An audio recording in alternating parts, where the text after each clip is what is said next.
name is Olaf Bruns, and I'm a freelance journalist here in Brussels and a conference moderator. And we'll bring together young people from the Western Balkans and half a dozen EU ambassadors to those countries. And it will be all about building a bridge between them and the European Union, making their voices heard. So a very warm welcome to all the participants and looking forward to talking to you. Dobar dan iz predivne Bosne I Hercegovine. Zdravo iz Srbije. Pozdrav od Severna Makedonija. Zdravo društvo, puno pozdrava šaljemo vam iz Crne Gore. Përshëndetje nga Kosova. I'm Arbresha and I'm talking to you from the beautiful city of Prizren. Përshëndetje të Prizrenit të gjithëve. Hello everyone, greetings from Albania.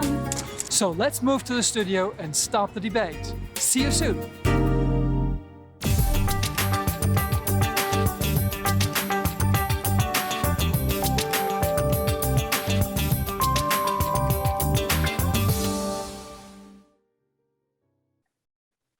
So, everybody ready to kick off? Well, that's awesome. Let's get the ball rolling.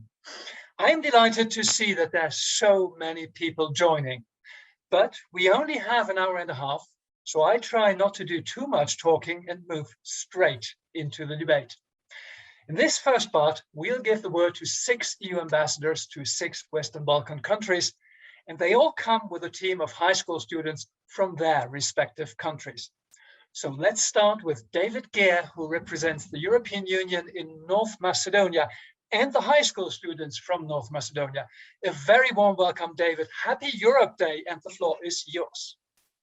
Thank you, and happy Europe Day to you and to all the students, young European ambassadors, and my fellow ambassadors. Great pleasure to be here.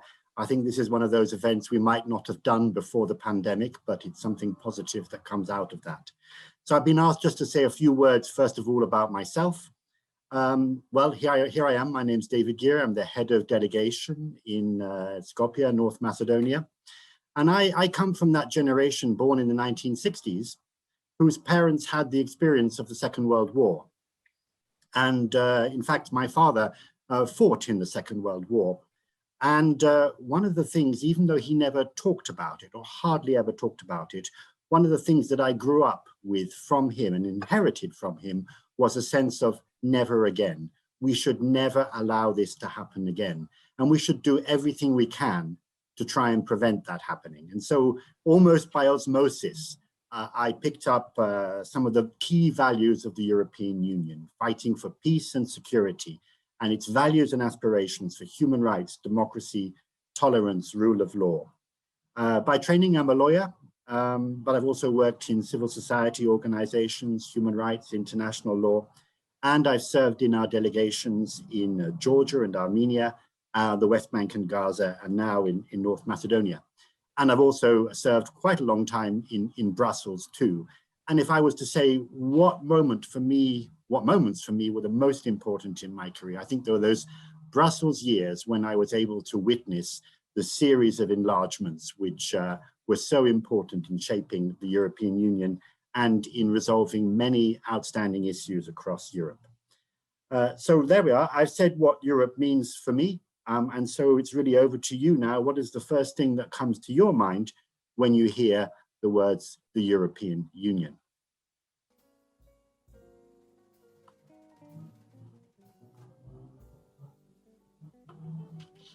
For me, European Union means new perspectives and better standards for youth. The European Union for me means freedom, especially the possibility to travel freely all across Europe. The European Union for me is an opportunity for education. The first thing which comes to mind when I hear European Union is exploring new cultures. Connecting with young people and peers. The European Union is a bridge that connects the diversities. Thank you very much, everybody in the video. Thanks, David. And we move from North Macedonia to Montenegro. I invite the EU ambassador to Montenegro, Oana Kristina Popa, to come in next to talk about her and her team. Happy Europe Day. How are you? Happy Europe Day to you. Thank you very much. We're good. We're good. We're very happy to be here. Hello, everyone. My name is Oana Cristina Popa. I'm the EU ambassador to Montenegro. I come from Cluj-Napoca, Romania. Cluj-Napoca is the capital of Transylvania, which you all may know because of Dracula, but there's so much more to it. Today, I'm a career diplomat in the Romanian Foreign Service, and I'm a historian and an international relations specialist by academic training. I have served most of my diplomatic career in the Western Balkans. I was ambassador to Croatia, to Serbia, and last year I joined the European External Action Service, and I am currently the EU ambassador to Montenegro. I'm particularly delighted to be here today with young people because I always enjoy speaking to young people. More so, I would like to follow up a little bit on what David said. I grew up a little later in communism, and that is also part of the Never Again package, alongside with the horrors of World War II. I have had the chance, and I was lucky enough to be young enough when the Iron Curtain fell and to be able to enjoy the opportunities of the free world. And in many ways, if not in all, I'm a product of the European Union, and I have benefited from all the advantages that the EU has brought. I have traveled across Europe. I have benefited from academic trainings, from travel exchanges with fellow students from Europe. So this is one of the great assets that the EU can bring. And I encourage you all to take as much advantage as you can. The voice of young people is extremely important because you are the future. You are the future leaders. So go out there and seize the moment. This year, the European Union turns 71, and that reminds us of a more secure future. Although the European Union is technically 28 years old because we know it by this name since the Maastricht Treaty in 1993, it's actually a lot older. The first idea came up in the year 1950 in Paris as the European Coal and Steel Community. It can depend on what we think of. What do we think about the European continent, the name, civilization, or even the unity and the European Union? Around 50 million years ago, rising and falling sea levels have determined the actual shape of Europe. Since today is a National European Day, Europe is officially 71 years old. According to statistics, average age in European Union is 43.7 years. The story about permanent peace and stability has been living for 7 decades and making the life better for all the people abiding by its laws. So I guess those were the answers to the questions that I was supposed to pose. How old is the EU? How old is the EU? Indeed, that were the answers. Oh, great. And next in line is Kosovo. Hello, Kosovo, and hello to the ambassador of the European Union in Pristina, Tomasz Zujog. A very warm welcome. Well, thank you. Hello, and happy Europe Day. And thank you for giving me this opportunity to be part of this program. It's very encouraging to talk to young students, young ambassadors. As David, I was born also in 60s in the Czech Republic, or what is now the Czech Republic. So for more than 20 years, I was actually looking at and observing the European Union from outside, from behind the Iron Curtain. And so I was very much affected by 1989, the democratic transition of Europe and unification of Europe. I joined the Foreign Service in '92 and served as a Czech diplomat, also in the Western Balkans, as ambassador in Slovenia and Bosnia and Herzegovina, and also director for the Western Balkans region in Prague. As Oana, I also joined last year the European External Action Service, and I'm really honored to be here as the head of EU office in Kosovo, but also as a EU special representative in Kosovo. And again, my question deals with the Western Balkans. So my question is, what is the European Union doing for the Western Balkans? The European Union is the largest supporter of youth in Western Balkans region and helps young people with funding through scholarships and other programs. The European Union is a family that offers great opportunities for the countries wanting to join. The Western Balkans are definitely a place that envisions itself someday in the future being a part of this family. But of course, in order for that goal to be achieved, there's a great deal of work that needs to be done from both sides. The EU, over its course, has invested and is still investing a lot of time, money, effort, and resources into developing the Western Balkans. But in the same breath, I could also say that it could do more. These days, in the times of global crisis due to the pandemic, the European Union has been a tremendous help for the Western Balkan countries.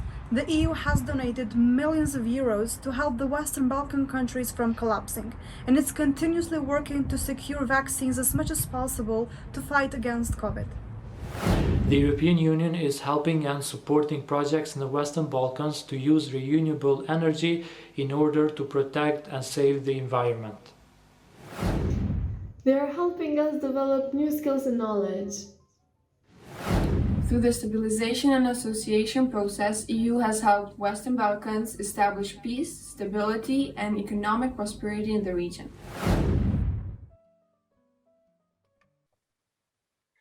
Now we've heard what young people from the first set of 3 countries think. But this was only a warm-up for more questions and for more answers for everybody who's watching. Now, we should have had the ambassador of the European Union to Albania, Luigi Soreka, but he couldn't join. So I asked the question to the high school students, have you heard of the European Youth Goals? The European Youth Goals, definitely I heard about it. I even got to experience them, I think, especially the first one, connecting Europe to its youth all around the continent. Starting from here, the local town, village level up to Brussels, to the central institutions level. So. It's all about strategy that European Union is developing for supporting youth. By settling up goals which are consisting in helping youth for creating the better future. Although I've heard about European Youth before, I don't know the goals of this organization. Even though I've heard of the European Youth before, to be honest, I have not heard much about its goals. To be honest, I wasn't informed about the European Youth Goals at the beginning, but I did my own research and found out how amazing and helpful they actually are. And why not? I love to be helpful to achieve these goals. So that was a very balanced panorama of the European Youth Goals. And we move to Sarajevo and meet the team of the ambassador of the European Union to Bosnia and Herzegovina, Johan Zadler. Johan, it's a great day, isn't it? It's a fantastic day. It's sunny here in Sarajevo. So a warm welcome, Olaf, to you and everybody who is with us here today online. As said, I'm the European Union ambassador here in Bosnia and Herzegovina. Before, I was Austrian ambassador in Albania. But my first encounter with the Balkans starts way back in the 90s after the war, when I was posted here in Sarajevo as a political officer in the ECMM. Now, you might not have heard about this organization. It's the European Community Monitoring Mission. Now, since there is the word community in there, it means that we have been in business for a long time. The European community has become, in the meantime, as you know, of course, the European Union. But the goal then was to bring people together again, to bridge gaps and to help with reconstruction. It's a bit difficult sometimes to gauge, what you actually produce as a diplomat. What's the outcome of your work as a diplomat? Because we talk a lot, as you know. It's also important because we bring people together. But the one thing which I am proud to have been part of is something which is an institution which we have now in the Balkans, which is called the Regional Youth Cooperation Office.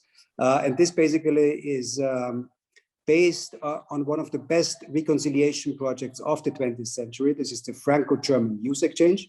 And basically starting after the Second War, exchanging youngsters, high school students from one country to the other. The same thing is happening now in the Balkans. And this is very good news because there's not enough exchange between the countries in the region.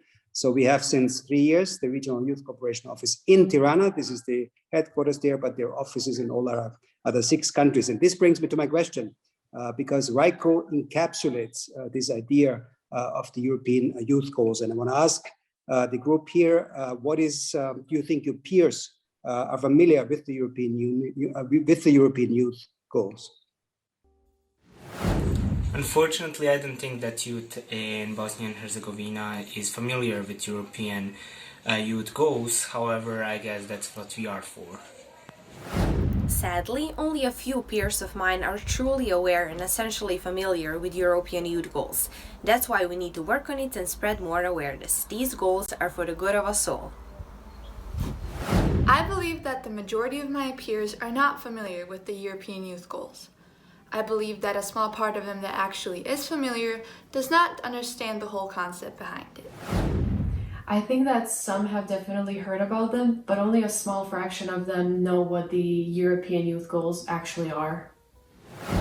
Young people in Bosnia and Herzegovina are familiar with European youth goals, but it is time to learn more.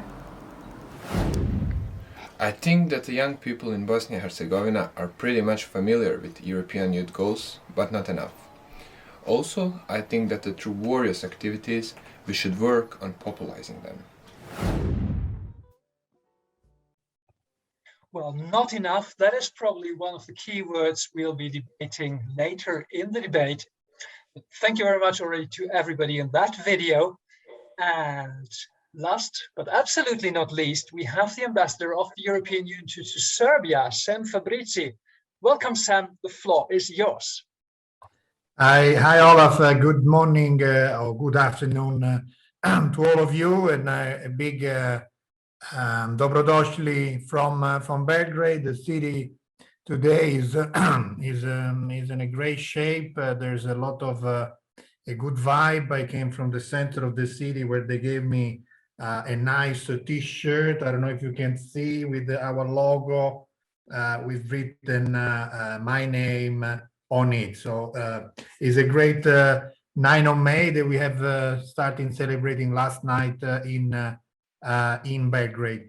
Well, I understand all our colleagues in the region are the mythical generation of the 60s, which to young generation we look like old and of another generation. We are of another generation, but at least in my case, I grew up in Italy, and as being part, I grew up with the country was already part of the EU.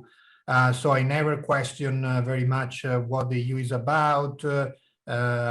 We should enter into the EU or not. So for me, it was something a little bit on the background, part of the natural landscape. But growing up, I saw what means being part of the EU. I remember in the 80s, I made my first trip to Brussels to visit the institution. Of course, as a student, there was never enough money. We went by train, and every time we had to go to another country, the police were coming to check the passport.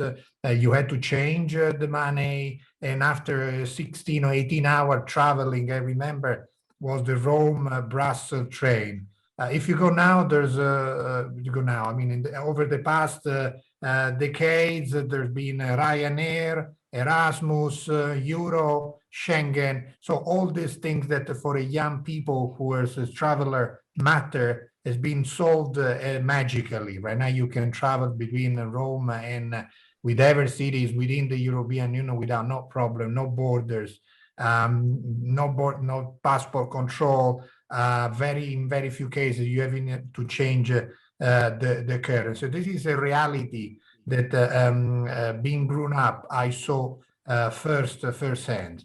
I'm a diplomat by career, as all our colleagues, and I've been working for the Italian foreign service and for the EU foreign services for many years. I traveled the world. I lived in Brussels. And certainly being here in this position in Belgrade gave me a great opportunity. It's also a great responsibility of what representing the EU to the general audience. And certainly the question we all have, and we're trying to strive what kind of connection we have as the European Union with you, who are the young generation who will one day, I hope sooner than later, will travel within Europe without any border, any different of passports, any different of currency, and being part of the larger European family. So how we are connected to you. Back to you, Olaf. Thank you. Now, first, I would say that they are connected through Erasmus Plus projects, where they can get to know European politics better, but also they can get to meet other young people. Yes, I believe so. I have heard of opportunity through the European Solidarity Corps. Yes, I believe that EU is connected with the youth, because if it weren't, then this project wouldn't exist. Did you know that there is a EU youth strategy for the period until 2027? It covers 11 European youth goals and introduces the role of the EU Youth Coordinator. Find out more at the EU Youth portal. The Young European Ambassadors Network is a good example of that.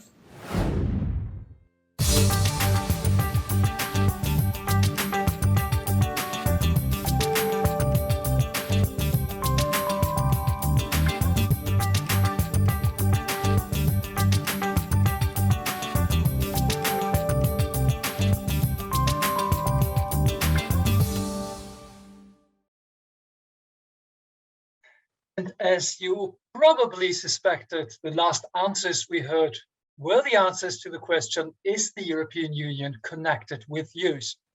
But here we are in the center of today's debate. Let the youth talks begin.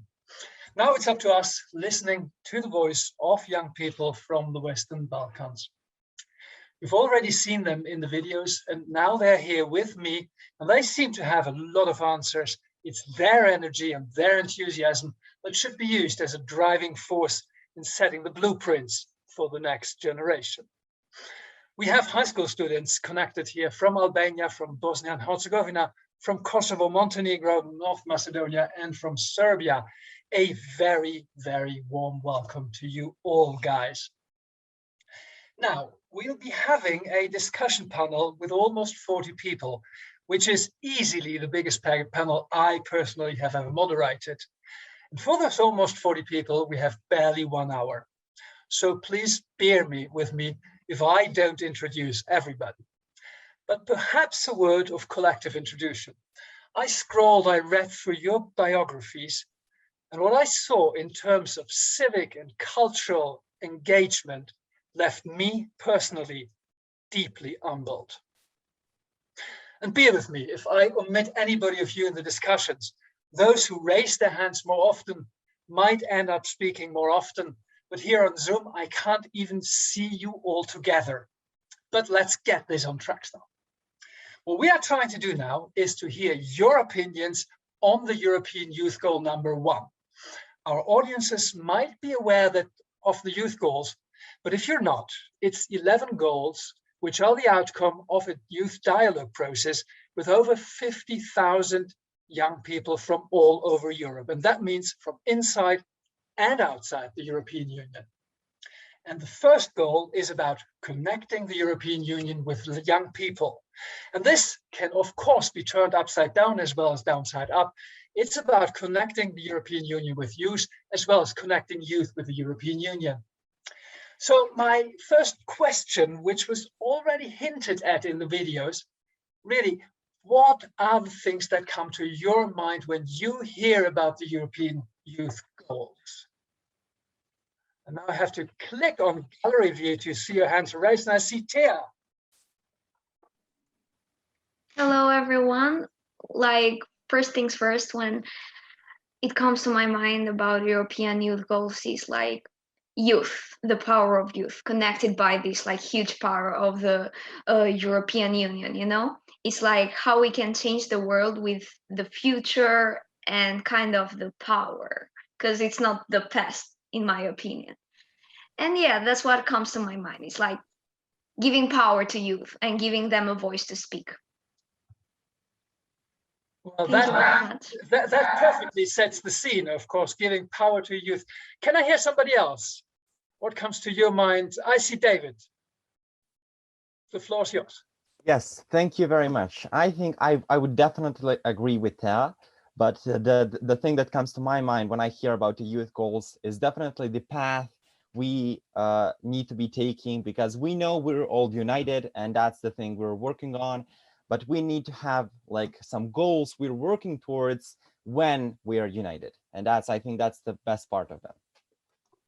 I see Emira. I agree with David and Thea, but I will also say when I hear about European Union and youth goals, I think about one big family which is united and which is creating a better future for all of us.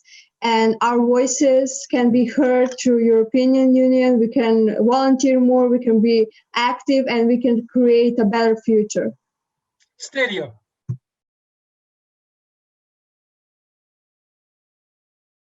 Oh, Stelio, I think you're muted.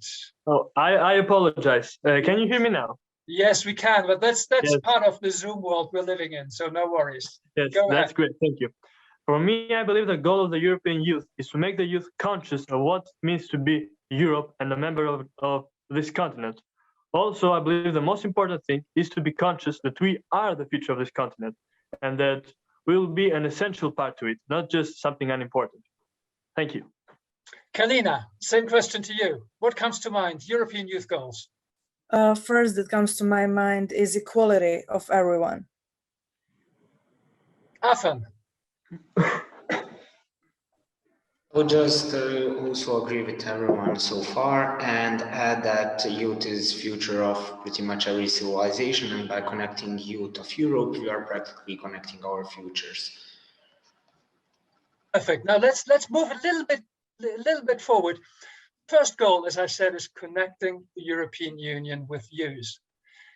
What I would like you to answer me is what does that mean for you? And when I ask these questions, what I'm after is not so much the legal definitions, but rather what does that mean for you personally in your lives? Valdo. So, hello. Well, personally, I think with connecting youth with you, it's like mixing cultures together and making young people or youth cooperate with each other and learn from each other, give experience to each other, and get more and more and more advanced in their life. Thank you. Thank you, Vera. Except connecting youth with each other, I think that the goals of EU it's to like make a change and make a great impact to our communities. Annika. Hello. Well, I definitely think that it means that we get to be better persons and that we get to meet other young people who are ambitious, active, and just amazing as us. Well, that's a very hopeful outlook indeed on the European youth goal, connecting the European Union with youth. I asked two more, Anastasia. So for me, connecting EU with youth is actually giving the young people the opportunity to experience European Union and to give us a practical experience into what's happening there and connection as a whole. And finally, Amil, connecting the European Union with youth. What does that mean to you personally? That means you're connecting us and you're letting us spread our voice, and the world remains on youth. Amil, just for the next time, I think do you have a microphone that touches your tissue somewhere? There might be some sound interference. Anyway, I have my Bluetooth phone. Oh, perfect. You'll come back later. There was a little bit of rubbing in the sound. Right. Now, to move that a bit further, how do you feel connected to the European Union? Yeah, you have still your hand raised. You want to give it another try?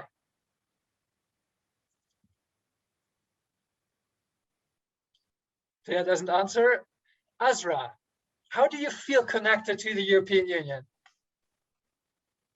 I personally feel very connected through the various opportunities that I have and the exchange of cultures that constantly goes on between every country inside the EU and even the countries that are outside of it, and just to all the opportunities and all the exchange of cultures and the opportunities where we get to meet people from other countries and exchange opinions. Through all of those, I do feel very connected. Perfect. Afan.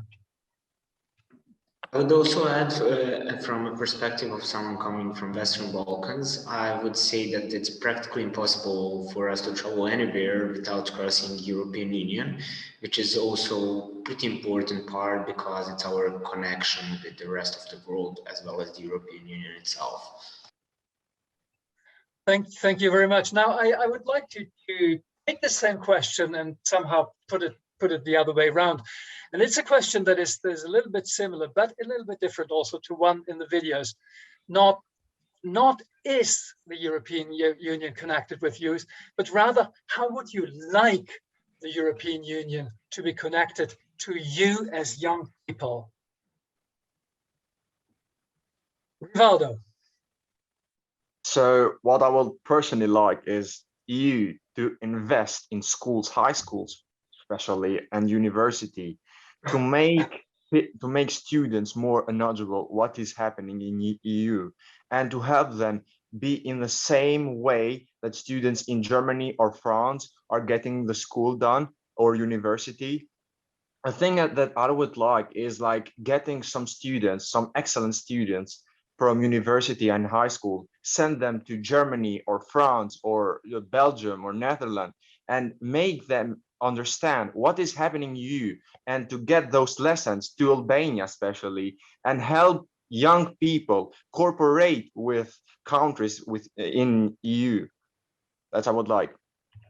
That is pretty much close to what Erasmus is aiming for, of course. We stay for a second in Albania, and that is just the coincidence of raised hands with Gayla.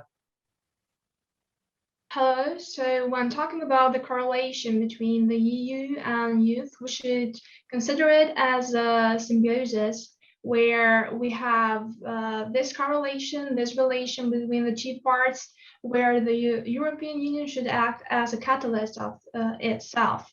And talking about this, we should also know that there are many different ways in which youth can benefit, but also in which the European Union can take all the outcomes, of course, positive ones, by letting youth include in different decision-making processes. And the better way to do so is to let these youngsters to louder their voice and also to let it be heard. By doing so, they can take part in different surveys or questionnaires, or perhaps in different meetings that let them believe that their voice matters, and they are able and also they are enabled to think outside the box. By doing so, we not only give youngsters the opportunity to speak themselves, but also to represent their countries and themselves the way they should and the way they are. Thank you. Thank you very much, Gayla. But just a note to everybody, don't shoot all your powder at the first question when you come in. You will have several opportunities to come in. I will do my best for that to happen. Afan, how would you like the European Union to be connected to youth? One thing that first comes to my mind is creating some kind of universal curriculum which will be available for all students across the continent. And by doing that, I guess that we would create something which would create the background which would help everyone connect, which is, in my opinion, the most important part about European Union presence in Western Balkans. Thanks a lot. And I move to Alba. How would you like the European Union? It's really about you guys personally. How would you like the European Union to be connected to youth? The first thing that comes to mind when I think of the things that the European Union could do for our country is the educational system. I think that by investing in the educational system, they are affecting directly to the youth. But also, a second thing is that if the EU could make us youth, give us the opportunity to travel freely, like the rest of the youth in the West Balkan. Well, that is probably something many of you are hoping indeed. Hannah, how about you? Yeah, so I would like to add on to what was previously said. So definitely something that's really important for the EU to be connected with the Western Balkans is education. But I think I'd take a step further and talk about what happens after education. So that's really important that we have some sort of projects between the Western Balkans and the EU regarding maybe some professional projects, some research projects, just to like connect especially young people that have just finished education with people from around the continent in order to further some sort of research, because that is something that we're definitely lacking here. And not only would a connection or joint projects with someone from the EU, some other young people from the EU, would it enable us to actually do those projects, but also just acquire everything that's really a positive side for example, like for education, just like international prospects to see how it is in other countries as well. Hannah, could you make this a little bit more concrete, like an example of a research project and how this could be structured that it works out? Structure. So regarding research projects, I mean, that's really connected to my personal perspective. It's sure, really important. But this is what it's all about. Yeah, so for natural sciences, definitely, because that's something that should not be like the approach to research not be based on only in one country. It should be based on the interaction of different countries. So I think because in general, the EU countries have more funds for those projects, I think that just because someone is, let's say, in some country, that should not define how many funds they have in order to execute certain research projects.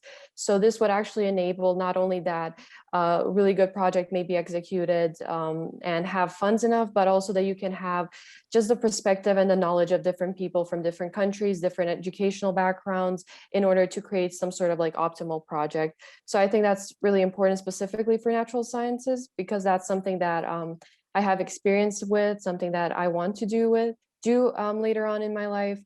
And so yeah, so I think for natural sciences, definitely, especially today, like with this pandemic, it was really important, like international cooperation in the creation of the vaccine. So I think that's a really good example of how we could actually straighten this connection between the Western Balkans and the EU. Thanks a lot.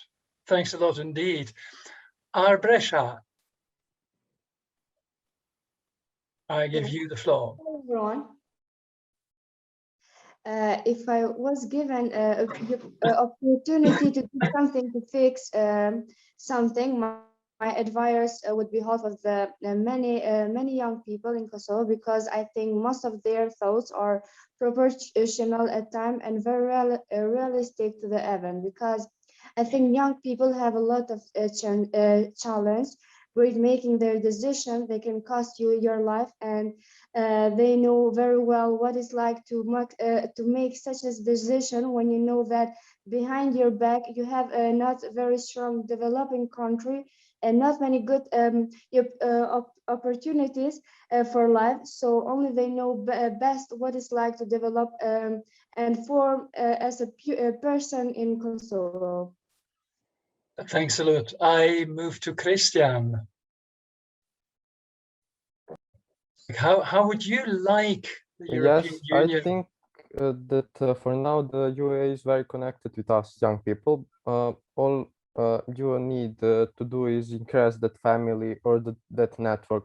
Although it may increase some investments in dialogue and local youth policy making, but for young people wants to be involved in all that process. I think the most investments must go in dialogue and local youth policies. Sure, and I think the ambassadors who are listening to us, of course, are already with their notepad taking notes. Emira. So I agree that we should invest in education because education is our future, but I also think that our voice should be heard more and that we should be more involved in politics making, in law making, because yes, our voice is heard, but I honestly think that it's not enough, and EU should make us should make our voice more heard. Making your voices heard, that is indeed an important and very, very important point. Blendy. Oh, hi everyone. So basically, I love the discussion so far going on. What I wanted to say actually was about how we can fix something in the European Union in our countries in the Western Balkans, because clearly the youth is connected with the European Union in our countries, because the European Union is in our countries. That's why it must be connected with youth. What I would change, because we have an inside joke with our friends when we go in projects in Erasmus and in other projects funded by the European Union. That joke is when we finish the project, we say, we will see again in the next project. Because we are the same people in almost every project in North Macedonia, and what we would need to be fixed is to make the opportunities that European Union has for accessible for everyone, to attract more youth from the marginalized group and also from the hard to reach youth. Blendy, thank you very much. I think this is a very, very important point. That's why I would like you to elaborate a bit further, because now there's 6 ambassadors sitting and listening to you. How exactly to attract those people? It is very important to try and promote these opportunities that European Union has with everyone in the country, in the Western Balkans, and try to find ways to include also the hard to reach youth, so they can be part of the different projects, and that way they can see other cultures and see other challenges. Maybe still, Kalina, on this same question, how would you like the European Union to be connected to you as young people? Actually, Blendy kind of stole my answer, so that's why I would like to elaborate further. I believe it was the ambassador of Serbia who said that he was born in Italy, so for him, European goals and perspectives were sort of a part of the natural landscape. However, for us, that's just not the case. To us, it looks a bit distant, unknown, and unfamiliar, I guess. And this is where I would like to continue what Blendy said, that yes, many of those speaking previously said that he is connected to the European Union. However, I would disagree with that to a part, because I believe that it's only a section of young people who are connected to that. It's always the ones who are more educated, more knowledgeable, more progressive, and more modern, which, yes, those are some characteristics that we should definitely work on. However, by appealing only to those types of people, it's simply impossible for those who are not so educated or so progressive to become. So I guess a way in which we can better this and work towards this goal is by being present and acting locally. The thing is that the situation is not the same in Skopje, it's not the same in Veles, which is a city here, or even, I don't know, in the villages or smaller places around Skopje, as it is not the same in Malta and Italy. So I think it's important to not to generalize with the goals and ideas, but to work with the villages, the cities, the countries in particular, and specifically to sort of be more creative with the special needs of those countries and not to generalize. So yeah, I'd say that's it. Kalina, thank you very much. I think that's a very relevant topic. It's a very relevant point to all policy making. How generalized are we doing that, and how specific do we really need to be? And that is, of course, not only specific to the different countries that are involved, but also to the situations in the countries, as you very rightly pointed out, that well, you happen to have a little bit less education, and it's all get very easily gets out of reach. I would like to ask another question, which is of course linked. But some of you have said in the videos we've seen earlier on that the youth goals are not that well known. And this is tied, of course, exactly to what Kalina just said. But what would you propose to make them better known? Any ideas? Stilio, the first on my list of raised hand. And you're still muted. I am once again sorry. Okay, so I believe to make the European youth goals more popular, I believe that there need to be more activities regarding the goals of the European Union, what the European Union is, what it's striving to become, and what we are building towards. And I believe that even though there have been certain activities at schools trying to promote these goals, they have not been enough. And even if there have been, they have not achieved their goals. I believe that we have to do something that it will strike in person. For example, the children, the teenagers, the students will feel the benefits for themselves if they become Europeans, if they go into the European Union, and how it will benefit them to achieve these goals and why they should work towards achieving them. Still, if I might push you a little bit further on that. Go if on. You think in an ideal world, like where there's no constraints, what could you do concretely to reach, for example, those younger kids? How to reach them? Well, I'll try to reach them personally. Oh, I think you're muted. Someone is calling, I apologize. Anyway, I go on. I believe that we have to ask these young people what they are striving towards the future, what they are trying to do. And I believe they are, of course, they will be interested about the future. And since they will be interested in it, they will find that there are certain goals that will help them. There are certain people who will help them. And that things will become a lot more easier just if they open up to the European Union and if they accept the idea of the European Union. Yeah, Anastasia, I see you nodding to what Stilio was just saying, so I'll let you elaborate further. Yeah, I completely agree with the previous speakers because I had the same experience when I come from certain projects. My peers always ask me, how did you apply? How did you find certain projects?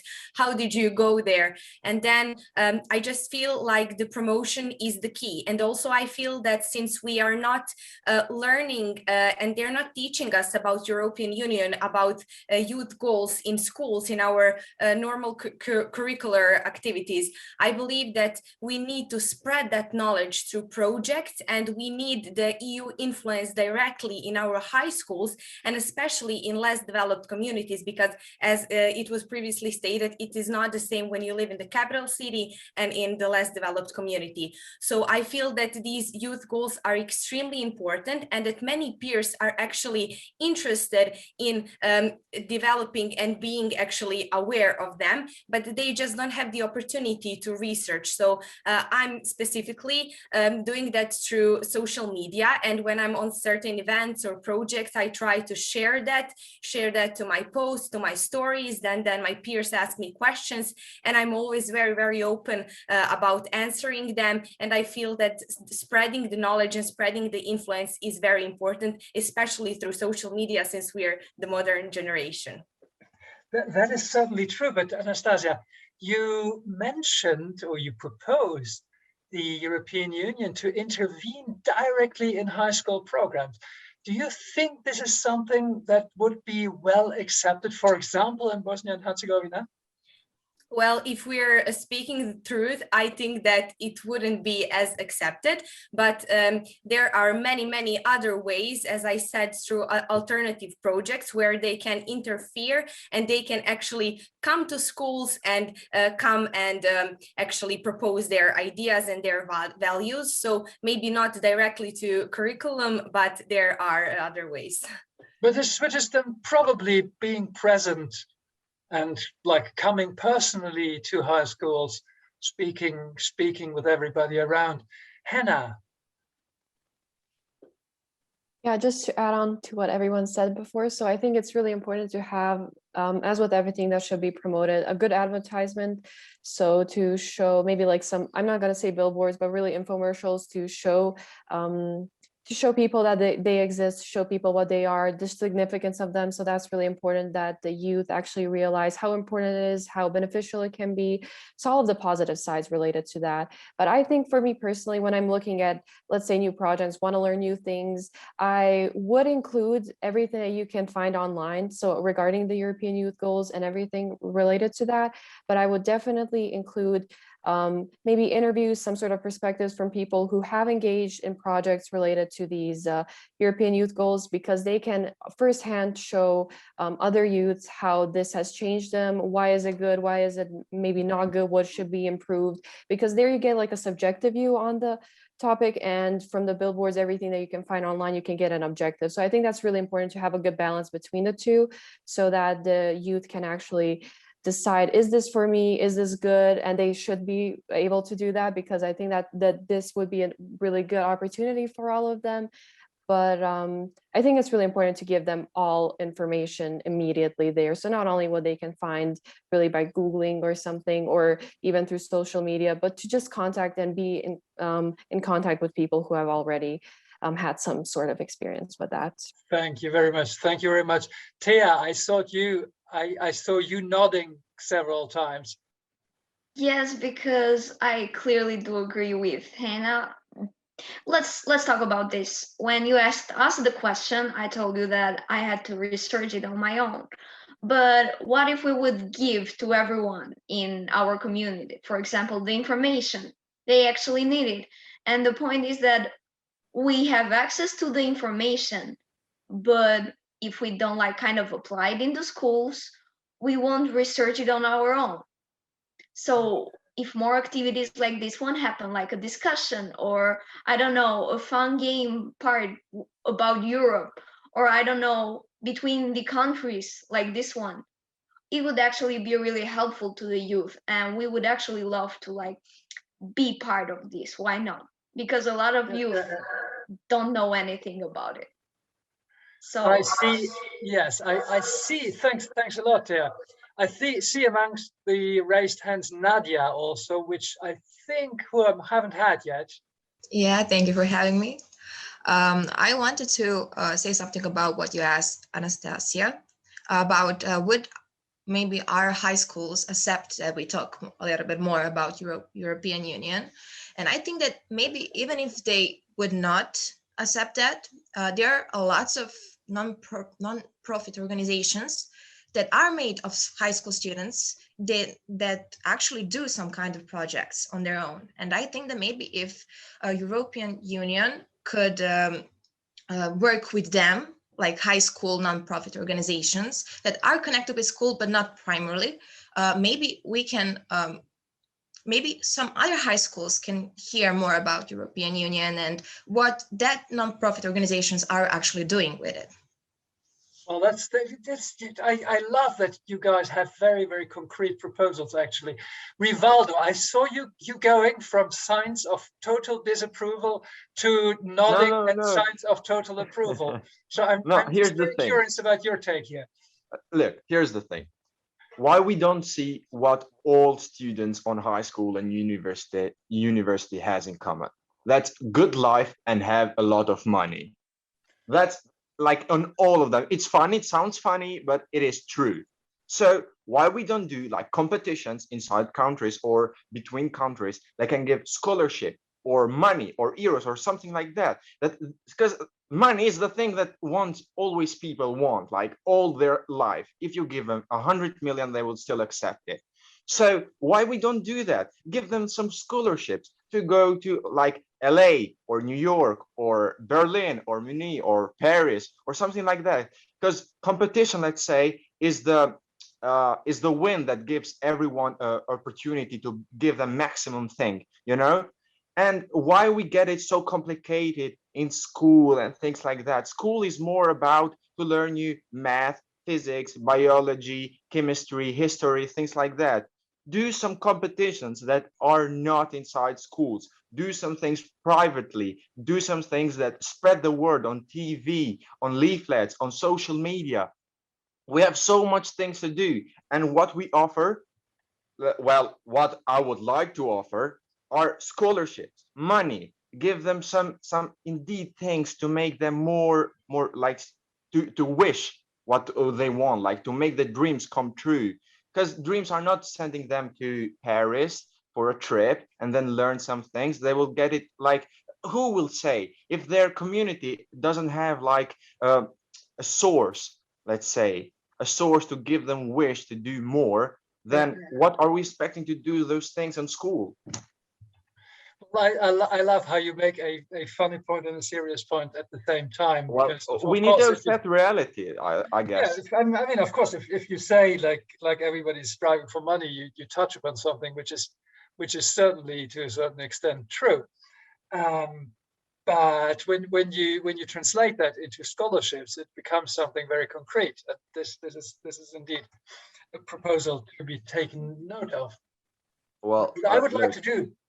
You had something to answer like straight there? No. Look, here's the thing. Personally, I've applied in different embassies, like in Canada, Belgium, UK. I've been visiting these countries. I had the opportunity, the good opportunity, let's say.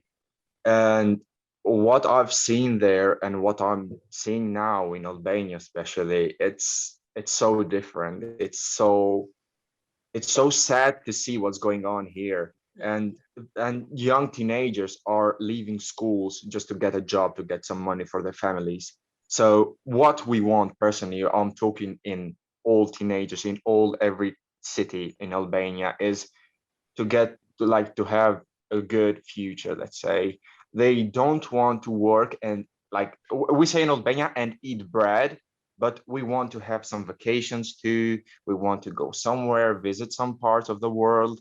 So why we don't give them this opportunity to do that?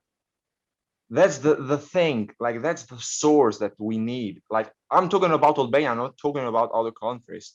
No, because what you say, Rivaldo, is certainly applies to a certain extent, at least to many other places. Yeah, but Albania is known as one of the poorest countries in Balkans. So yeah, sure. Well, hope that the ambassadors not only take note but have massive amounts of money to distribute. And of course, 2 seconds, can I get it?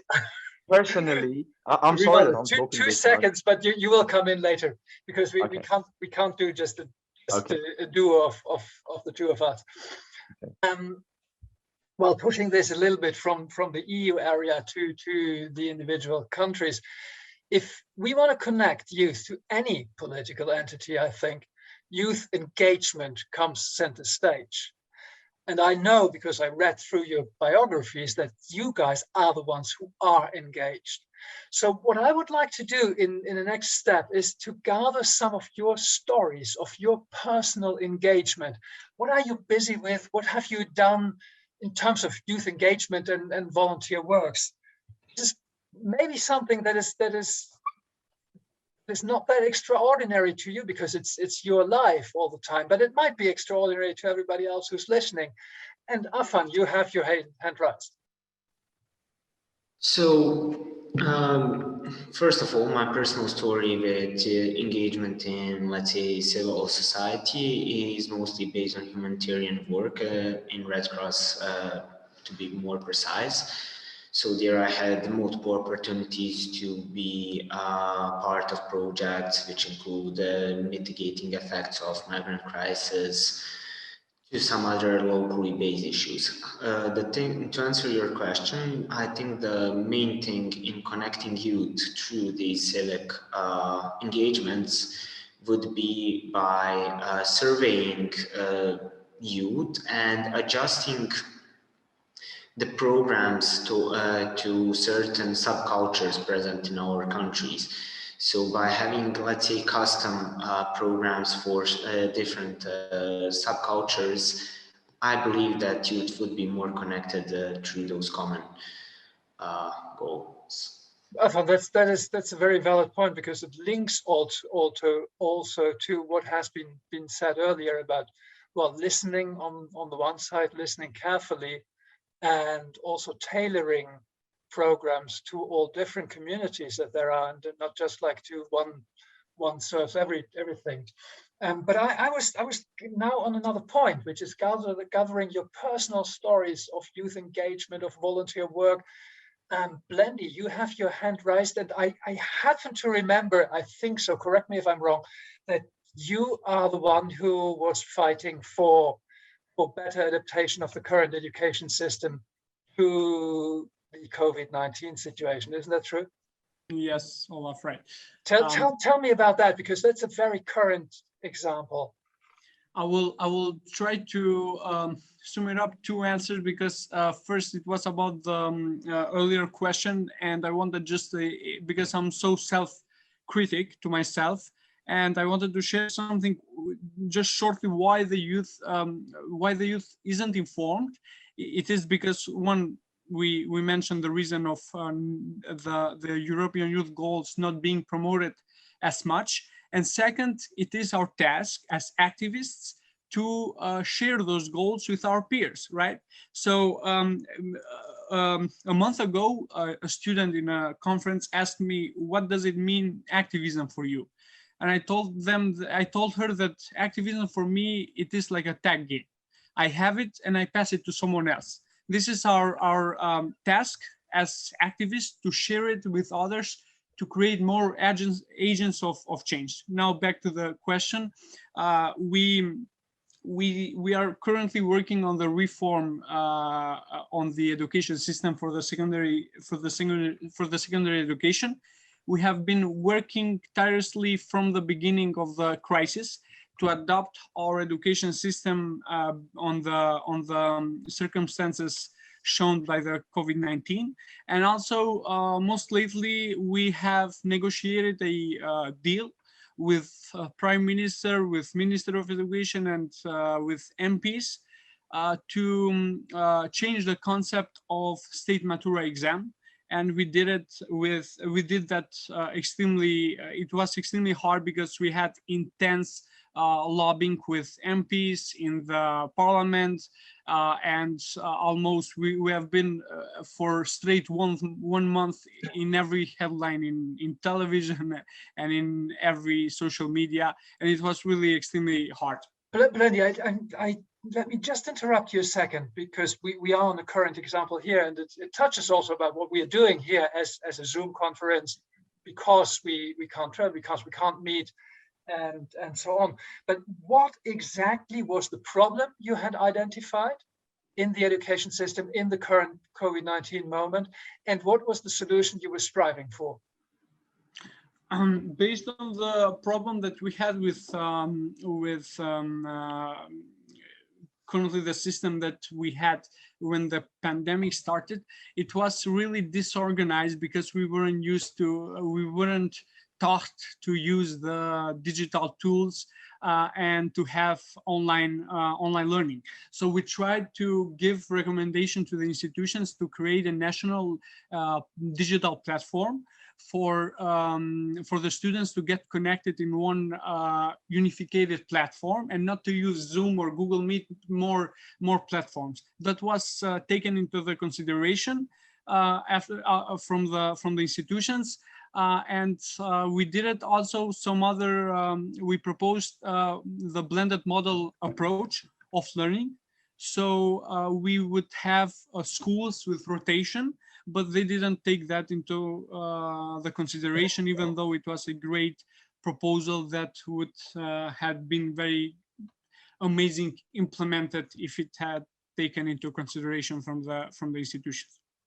Lenny, thank you very much. I also asked to elaborate further, because this is an example, I think, also for everybody, because you very clearly went into real politics, and you did manage to change things. So there is a possibility, which of course often doesn't work out, but sometimes indeed it does. Annika, your experience, your volunteer work, your engagement, what are you busy with, what you're striving for? Yeah, well, I also started in Red Cross, and I have been volunteering there for, I don't know, 10 years, and I fell in love with volunteering. But I don't know, what I'm most proud of is that I had a chance to form a local youth council in my town. And it's not Belgrade, it's not anything big, it's small town. And I kind of left it because I had to go to high school, which we do not have here.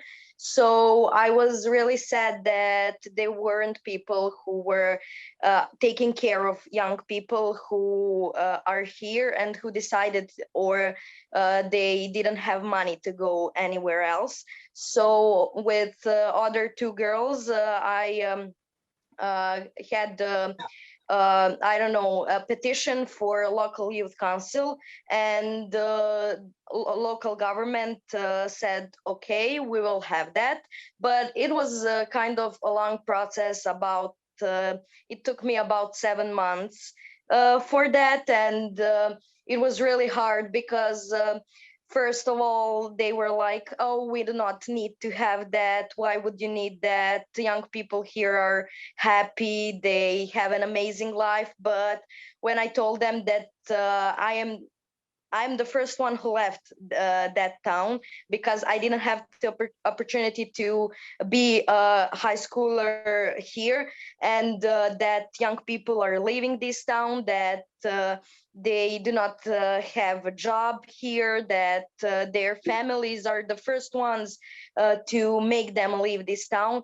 They were like, oh, well, maybe we will need that, but what will it do? And it was complicated to explain that to them, that youth council is going to take care of young people, that it's going to give them opportunities to show themselves, to be better persons, to learn something new, to be leaders, to be activists. And the most important thing is that they will fall in love again with our town, and they will stay here. They wouldn't have to leave our families, their friends, and go, I don't know, to Belgrade, or I don't say it's worse, but for their families, it's kind of sad that they go to some other countries and they never come back.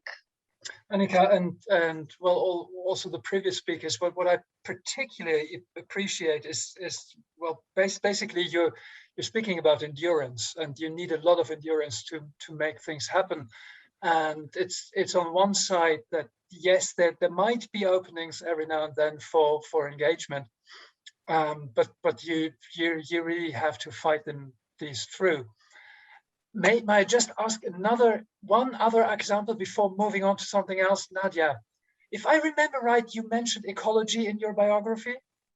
Yes, I did. I was actually a leader last year of one big project in our town, where we closed our main street of the town and we built kind of little ecology street or town where we had some kind of ecological stuff, ecological projects, ecological teachers basically that were studying about ecology, that we could actually tell to our friends, our sisters, our grandmothers, you know, basically siblings or older people or younger people or Gen Z, you know. There were 10,000 people in that street that day, and it was very, very big success.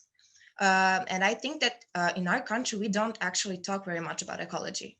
And when we look at maybe, I don't know, France or England or any other country that it's in Western Europe, we can see that they are really known about ecology, and you can see that they are really into it. And when you go in maybe Western Balkan countries, you can see that we kind of don't take ecology very seriously, that I think that we should. And we don't take seriously a lot of things, but that was actually one of them.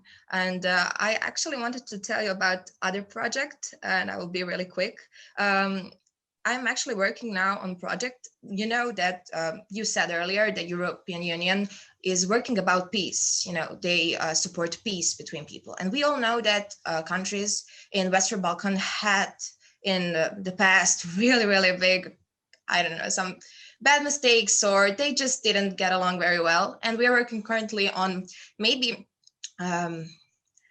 how to make really good connections between countries, and to maybe have friends that are from other countries that maybe our country doesn't love or some other country doesn't love. So we can all hang out, so we can all talk about our problems together, so we can all, you know, just be normal people, that it's not very about politics, everything, and that we should actually make a change as a group and not as a, you know, just one country on Western Balkans.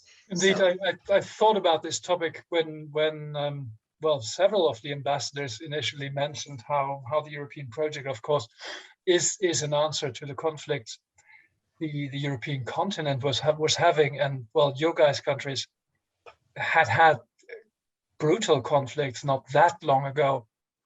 So there is, of course, an element of this which carries on, and which is still relevant now, even though probably not that relevant to your life right now, but the societies have been forged by this history of conflict, of course.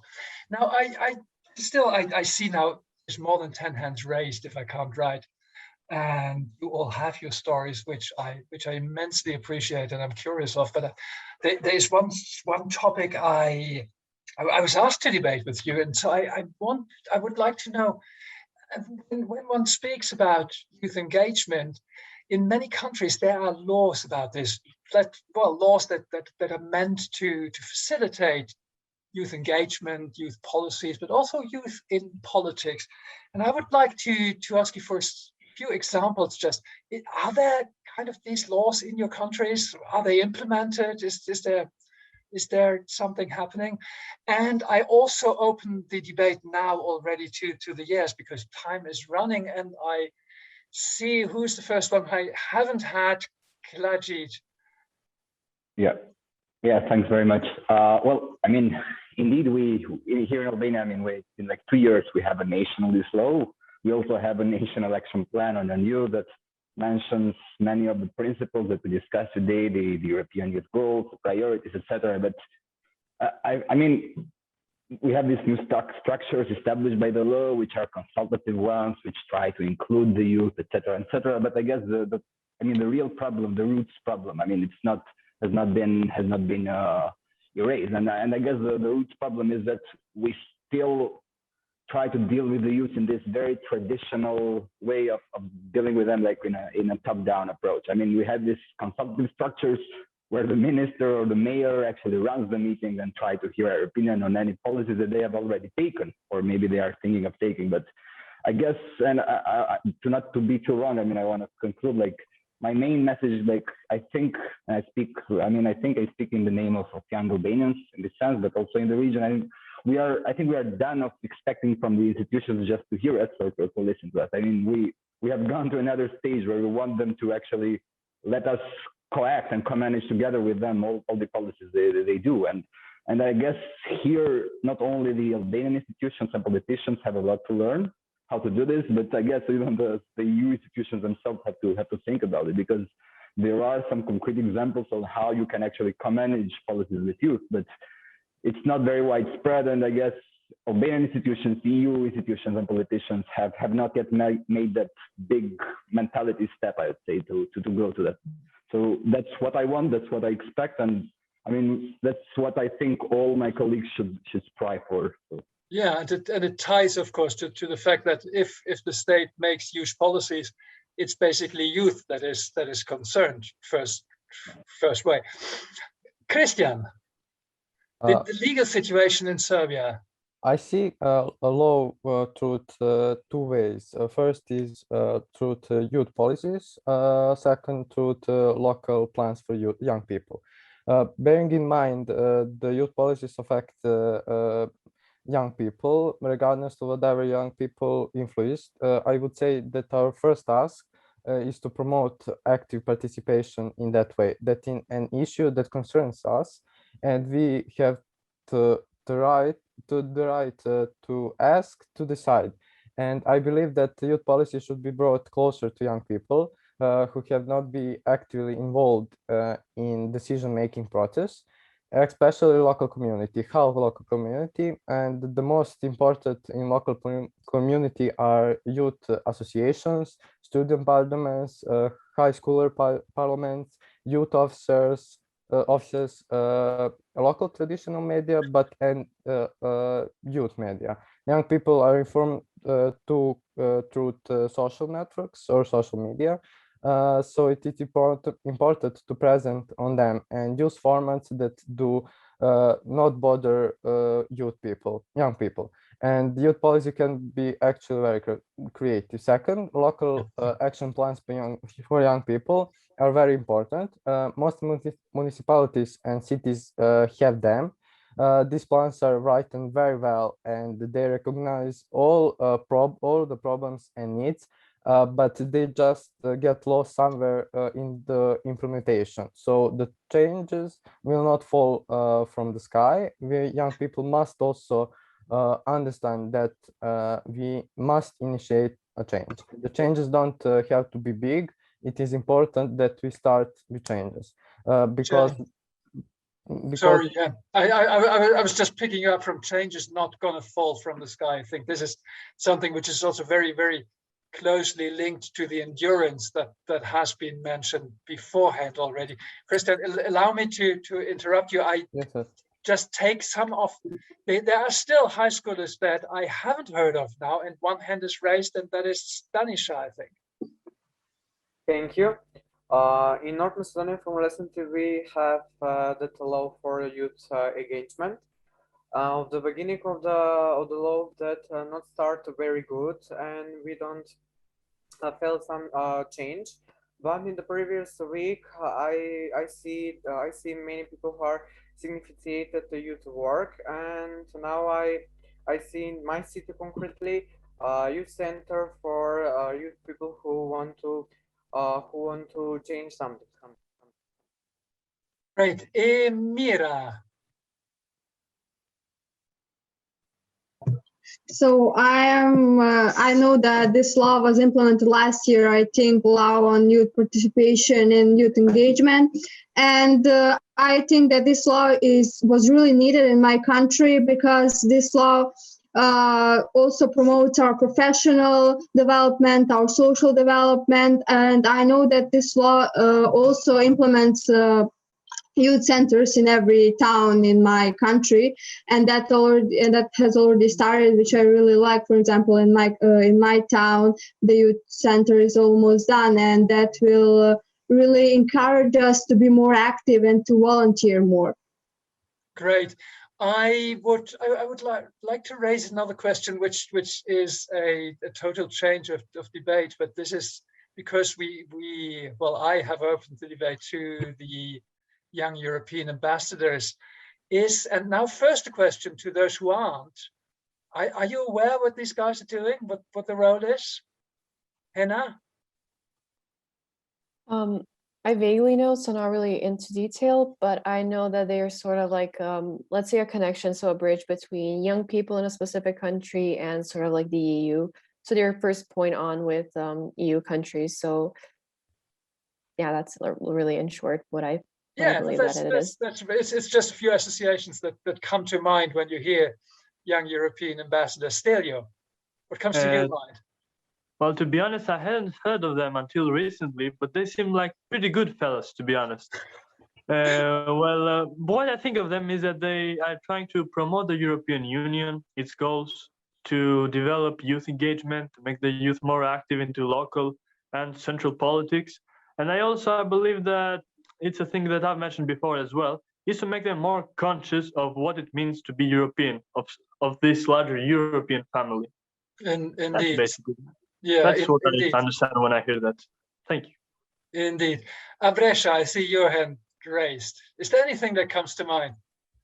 Yes, the young European ambassador foster youth cooperation in their local communication and talk about the European Union topics that matter.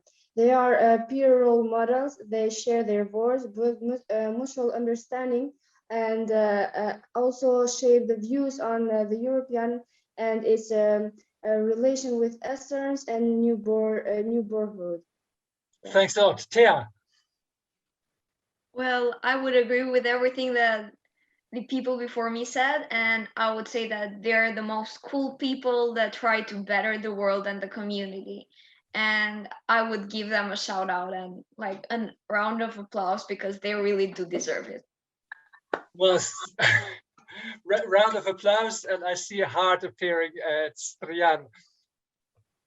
The floor is yours. Do you agree? Have this guys described your role correctly? Well, you have a stage on the silver plate now.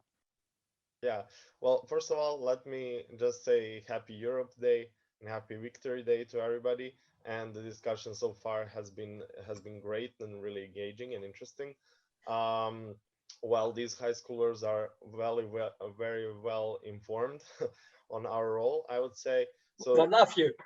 Yeah, well, basically the idea is to present the European values and to bring the European Union closer to especially young people, but also all the other citizens in the Western Balkans.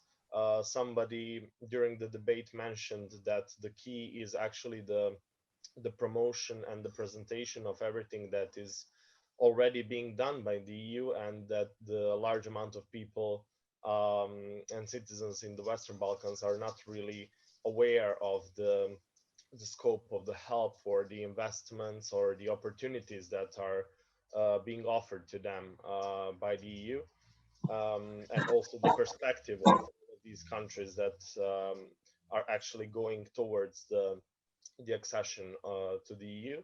So our role is exactly that, to bring the whole European idea closer to the citizens of the Western Balkans. Thank you very much. Perhaps because we started late, so I took a little bit of freedom in extending the time. But we're still coming to something which is outragingly beyond our limits. So I've run through a few of you guys of the young European ambassadors, but just in a few words, perhaps to elaborate it was what has already been said, what your role is and how you fill it in, perhaps. Ariana. Yes, hello to everyone. It's a pleasure to be here. We young European ambassadors are here to provide cooperation, coordination, inspiration, and insistence that young people to be an active and equal part of all fields and activities in the EU and abroad. One is sure that all that has been achieved in the EU will be the basis for building united, economically strong Europe, a world leader for actually its contemporary values and the foundation for its united Europe. We try to be a model full of high human, social and humanitarian values, and I promise that we will continue to move forward with geometric progress, and we're going to unite around ourselves as many as young people who will advance European values and the youth of the Balkans. And us as YEAS, we promise that we're going to be stand by the youth side in progressive and European activities, because youth deserves the European perspective, and we actually believe in this vision. Ariana, you raised the bar high, but you seem to be up to it. I just take two other yes before coming to closure, and I just take a few, the two next ones, which I see appearing on screen there with their hands raised. Alexander, and the question would now rather be like, how do you individually fill in this role? Thank you, Olaf. Well, you mentioned already the law for youth, and basically we can add value to this law because we are also representing the young people, and we can contribute to the local councils that should be opened, and also the national council that should work with the government and the institutions in the country.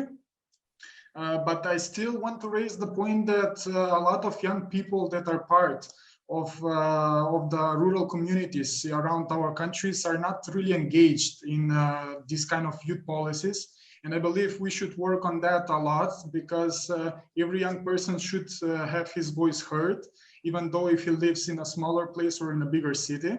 And I believe that we should increase and fight for a bigger engagement of the young people in the decision-making processes, because in the Balkans, the level is still low, and in a way we are just like someone who takes part in the debates, who maybe is present when the talks are done, but in the end, our opinion is not really heard enough, in my opinion. And well, we as YES strive to promote that and to promote the young people's opinion and make it heard around our institutions. And I would just like to say that I was really excited to hear the high schoolers, and they're very bright young people. So I will encourage them to join us as YES in the next call for applications, because they can help us a lot. Well, I totally join you in being impressed with everything that has been discussed. And I just take in one last person on describing what the YES are actually about. And this is just like the coincidence of hands appearing on my screen. I don't want to exclude anybody. I really appreciate your willingness to join. But Sarah. Hello. I must say that ever since I became a young European ambassador, I have been receiving quite interesting questions. And one of them was, will we go on a diplomatic mission in Brussels? And I answered, we will have a study visit in Brussels once the COVID conditions will allow us. But most importantly, we will bring Brussels in the Western Balkans. There is no doubt that young people in the Western Balkans are facing many challenges, but where there are great challenges, there are even greater opportunities. So our role as young European ambassador is to be that bridge that we will connect young people with the opportunities. By promoting the EU values, policies, and the programs that the EU is offering to the Western Balkans, we are working on decreasing the participation and fostering the sense of youth belonging to the European project. So although we come from different backgrounds and we are different as individuals, what we all have in common and the thing that is uniting us is the enthusiasm and aspiration to be a catalyst for a change in our communities in the Western Balkans region. So we are a creative network of 60 game changers who has once again shown that we should never doubt that a small group of thoughtful, committed citizens can make a change in the region and in Europe. Indeed, it is the only thing that ever has. I am very glad that we are here to discuss one of the European Youth Calls, because it is a proof that we as young people in the Western Balkans share the same challenges with young people from the EU countries, and that we are united not only in diversity, but also in the things that we have in common. Thank you. Sarah, thank you very much. And I'm horribly running out of time already. Well, we all are, and it's all my fault. But if you could all take down your hands now, and I will take in if two others who still feel there needs to be something added, who have not been heard yet. First hands are Loretta. Loretta and Gayla are the first two. Rivaldo, you're out. Loretta. Hello, everyone. I will try to make my point as quickly as I can. Great. Being a young European ambassador is the most amazing thing that I have experiencing into my life. It's the most honorable title that I have ever held into my life. Certainly after the title I hold as a doctor. European Union is offering the youth a great deal of opportunities, engagements, and much more opportunity to go forward, to moving forward, better future. I feel hopeful that our future as a young people will be bright and will be shining. I want to say that I have a deep-seated faith into European Union to make our lives cheerful and hopefully. Loretta, thank you very much. Now somebody has lowered their hands, and Rivaldo, you're the second one in my list here. But as I've already heard you a few times today, I give you 20 seconds. So as I said in the preparation meeting, I'll be quick. Say the most important thing first. Yeah. Well, first thing that I was really upset or sad, let's say, it's like the ambassador of Albania is not here. So I would just want to say him hi at first, and the second thing is, Can you please just, if he sees this, I just want to tell him, keep working harder. What are you doing now? It's not enough. It's not enough for this country. So keep pushing the government and the people. Because if you don't do that, then we will go down and down and down. Rivaldo, thanks a lot. And Gayla, who had her hand raised, is back. Okay, so thank you again for the Very floor. shortly, one thing to add. Okay, so firstly, I would like to thank all the young European ambassadors. I believe they are a really crucial part of the whole cycle of connecting youth with European Union. And I do believe that they are really wise, witty, and talented people who should be there to do their work as properly as they can. When talking about different youth laws and policies, I believe there's a lack of promotion and also a lack of information, and then that needs to be changed. So we need to have youngsters who know their responsibilities, their rights, and that should be done through promotion and also through different activities, such as the one we're having today. And lastly, as you previously asked about different activities and what we have gained as experience regarding them, I have taken part in different activities, engaged with more than 60 NGOs, but what was the most important part, and still is the fact that all the organizations have been amazed by the real potential that Albanians and also, let's say, Balkan countries representatives have. They have been amazed because there haven't been any other activities for these youngsters to show their potential. And because of this, their force and their power has been faded in and out. And what needs to be done is to have such activities and also greater knowledge of what youth is capable of doing. We need to let them come with ideas and also come up with actions that are implemented by taking into consideration these ideas. So we need to give youth the power to change the world and shape it a better future. Thank you. This is exactly the ending word, the power to change the world.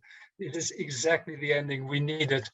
And unfortunately, well, as it goes, all things come to an end. I know there's still hands raised, and I would have loved to have more time to listen to all of you. So don't take it personal, please. But I have to say, I was really, really, really impressed by the maturity and the engagement of everybody who were with us today. And if there's a personal thing I really would love to add, it's you guys, you really rock. And I hope that the established ambassadors of the European Union have enjoyed today's debate as much as I did. So for a few closing remarks, I turn to you, the ambassadors. Could you tell us your views and impressions? And just a warning, each of you has a minute and a half precisely. We start with Sam Fabrizi, the ambassador of the European Union to Serbia. Sam, the floor is yours. Thank you, Olaf. Yes, I share your sense of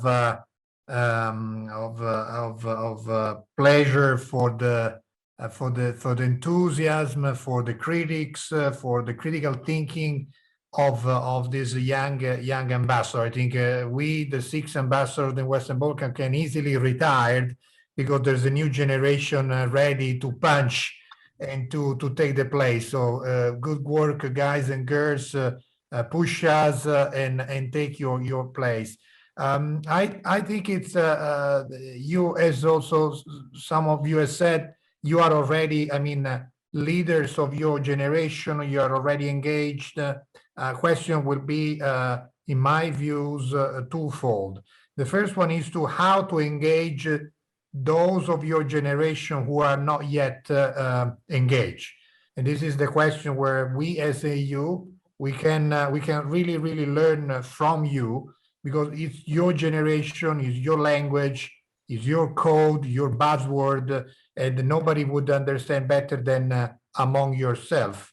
I'm a father of 3. At time I try to connect with my kids, and I see sometimes that they speak absolutely different language, and it's very difficult to connect intra-generational, especially an institution like the EU, who have the ambition to speak from the senior citizen to the young people, try to have different languages for us is very difficult. So the first comment would be, you should engage with the other. And second one, as a good civil servant, I pick up the question, the suggestion by Hannah or Anastasia to introduce the youth goal into the curriculum. This is a good suggestion. It's not easy, you know, because we have to respect the ministry, there is idea, but certainly I think it is an idea where we can collectively work. And thank you very much. Hvala puno. Tim, thanks a lot. And this is of course great. We already have achieved something, that at least on the ambassador level, some of our proposals that have been made here are taken into account. Moving to the EU ambassador in Bosnia and Herzegovina, Johan Zattler. Johan, a few closing words, but really try to stick to the minute and a half. Thank you, Olaf. Very quickly, very inspiring. Thanks for having us, first of all. I very much enjoyed, especially the second part, the free-flowing of arguments and exchanges. A couple of points I take away. One, connectivity. This is the buzzword now. This is both hard connectivity. Here we're very hard working on that one. Connecting people physically. It can't be that you need to spend 9 hours between Tirana and Sarajevo, for instance. So there's a big focus from our side on that. But of course, especially important, soft connectivity. And here, I had mentioned in the beginning, Raiko. I was also happy to hear Erasmus Plus. The good news here is that we have been able to double the money foreseen for Erasmus Plus, connecting students from the region with the European Union.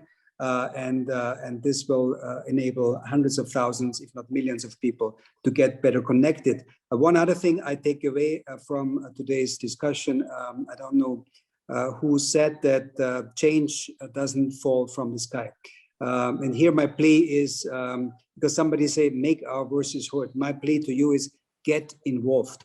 One example here on the ground in Bosnia and Herzegovina, we are having started on a constitutional electoral reform. It's incredibly difficult because there's a lot of status quo forces, politicians who don't want to change. So we need you guys, get involved because this is your country, talking here about BIH, and we need you to make change here happen in this country. We need you, and get involved. I think this is another important takeaway. And we continue with the ambassador of the European Union to Kosovo, Tomas Strujo. Tomas, the floor is yours. Thank you, Olaf. I was really amazed by this energy and activism I have witnessed now. I have two main takeaways from this amazing 90 minutes. One is that young people share the same concerns. They have similar ideas. Basically, if you remove those flags and the names of the countries, you would probably not be able to distinguish the difference in the opinions. So I think that's encouraging. That's good for the future. The second thing I would say that, and this is what I'm pleased with, is that I heard basically a reconfirmation of our assistance priorities. I have heard a lot on Green Deal and protection of environment, ecology. I have heard a lot on the digitalization, connectivity, as Johan mentioned. And finally, I have heard education as the priority for the future assistance and future development. And those are exactly the three issues we are trying to assist Kosovo with. And we would continue to do that. So we hope that this can be, again, a next step in our cooperation. And I'm looking forward for future engagement. Thank you. Thanks a lot. The next one is the EU ambassador to Montenegro, Ona Kristina Popa. Ona Kristina, your closing remarks. Thank you. I would like to second my colleagues. It's been a pleasure to listen to the young generation. I have already connected here in Montenegro with the young European ambassadors very early on after I took over my mandate.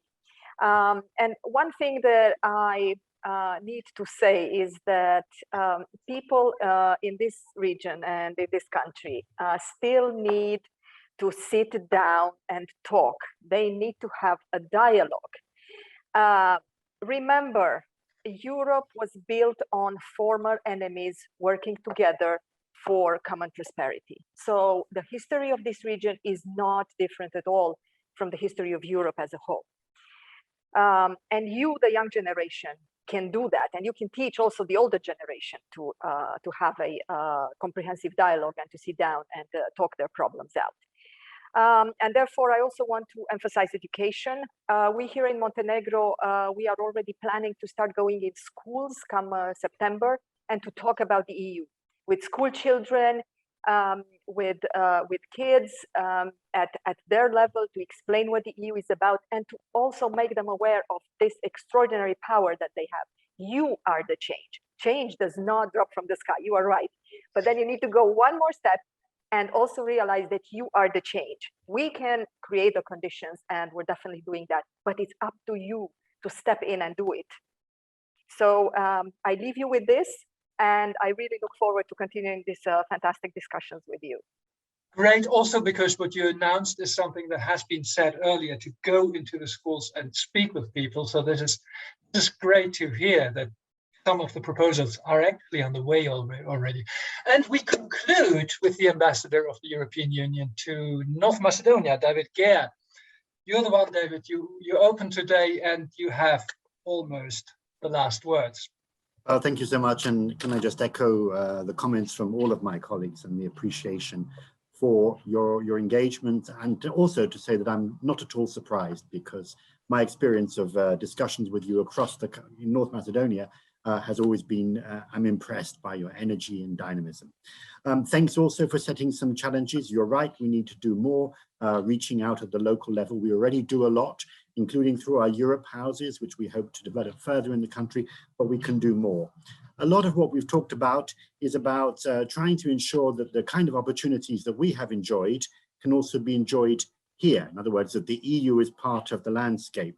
That's not because we're altruistic, it's because your generation is the future and we need to engage and build a generation for the future, because we need your generation to work with us on some of the really key challenges of our time. Green agenda, digitalization, equality, and indeed education, science and research. Last of all, please continue to be demanding, very demanding, with us, with your authorities. It's very difficult for the authorities to ignore young people, and also with yourselves. And let me end with the words, and I'm sorry, Blendy, I'm going to do it again.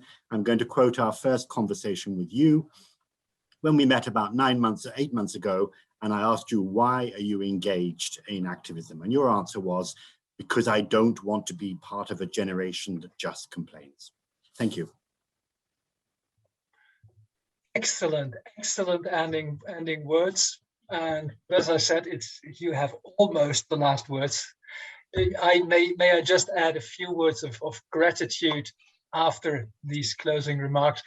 And that's a heartfelt thank you to all the ambassadors. Thank you very much to the European Commission's DG NEAR and to all the EU delegations from the Western Balkans who have contributed in making this debate work. But most of all, again, a huge thank you to all the young people for their active engagement, and to the young European ambassadors for their support. Well, and I am left with wishing you a great Europe Day, and I think we leave you with a group photo. And remember, it's all work in progress. See you soon.